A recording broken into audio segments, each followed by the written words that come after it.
Ternyata begini proses hukuman mati yang ancam Verdi Sambo. Ditembak serentak, mari kita simak penjelasan berita lengkapnya.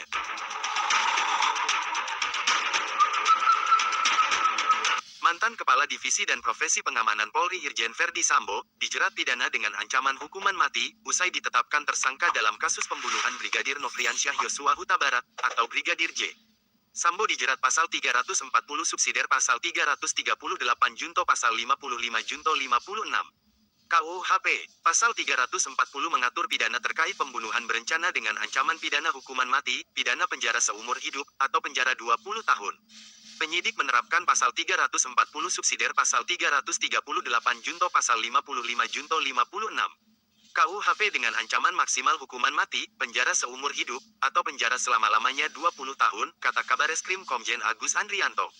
Lalu bagaimana proses dan tahapan hukuman mati yang mengancam Verdi Sambo?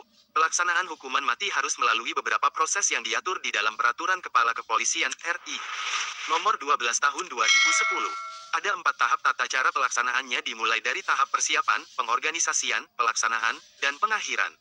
Setelah tahapan persiapan dan pengorganisasian, tibalah detik-detik eksekusi. Regu tembak beranggotakan 12 personel BRIMOB yang ditugasi secara khusus ini, akan menembak secara serentak dan melakukan geladi pelaksanaan sebelumnya. Berikut pelaksanaan eksekusi mati. Terhukum diberi pakaian yang bersih, sederhana, dan berwarna putih, sebelum dibawa ke lokasi pelaksanaan pidana mati. Ia dapat didampingi seorang rohaniawan. Regu pendukung telah siap di tempat yang telah ditentukan, 2 jam sebelum waktu pelaksanaan pidana mati. Sedangkan regu tembak telah siap di lokasi 1 jam sebelum pelaksanaan, dan berkumpul di daerah persiapan. Regu tembak mengatur posisi dan meletakkan 12 pucuk senjata api laras panjang, di depan posisi tiang pelaksanaan pidana mati pada jarak 5-10 meter, dan kembali ke daerah persiapan. Komandan pelaksana melaporkan kesiapan regunya, kepada jaksa eksekutor dengan ucapan, "Lapor, pelaksanaan pidana mati siap." Jaksa eksekutor memeriksa terhukum mati dan senjata yang digunakan untuk pelaksanaan pidana mati. Setelah pemeriksaan selesai, jaksa eksekutor kembali ke tempat semula dan memerintahkan komandan pelaksana dengan ucapan, "Laksanakan." Komandan pelaksana mengulangi dengan ucapan, "Laksanakan." Komandan pelaksana memerintahkan komandan regu penembak untuk mengisi amunisi dan mengunci senjata ke dalam 12 pucuk senjata api laras panjang, dengan 3 butir peluru tajam dan 9 peluru hampa. Masing-masing senjata api berisi sebutir peluru, disaksikan oleh jaksa eksekutor.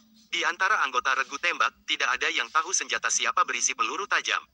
Jaksa eksekutor memerintahkan komandan regu 2 dengan anggota regunya, untuk membawa terhukum ke posisi penembakan, melepas borgol, lalu mengikat kedua tangan dan kakinya ke tiang penyangga pelaksanaan pidana mati, dengan posisi berdiri, duduk, atau berlutut.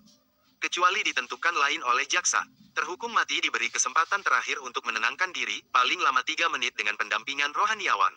Setelah 3 menit, komandan regu 2 menutup mata terhukum dengan kain hitam, kecuali jika menolak. Dokter akan memberi tanda hitam pada baju terpidana tepat pada posisi jantung sebagai sasaran penembakan. Kemudian dokter dan regu 2 menjauhkan diri dari terpidana. Komandan regu 2 melapor kepada jaksa, bahwa terpidana telah siap untuk dipidana mati.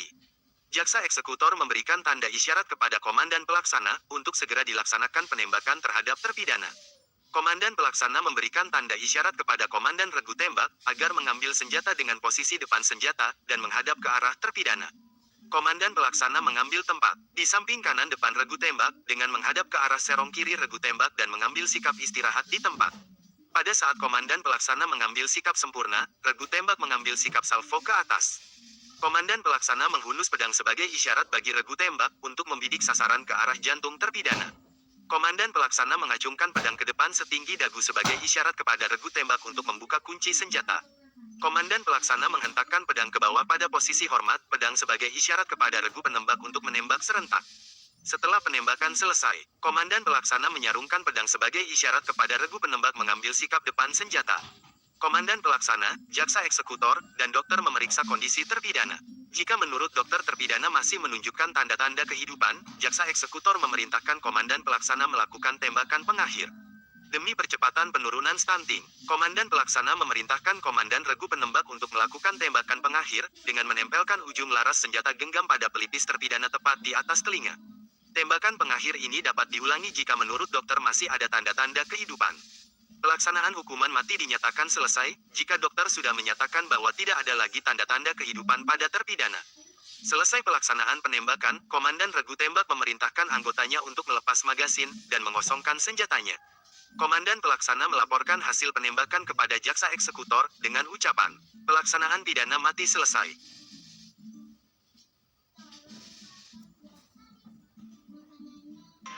Pagi-pagi berangkat kuliah.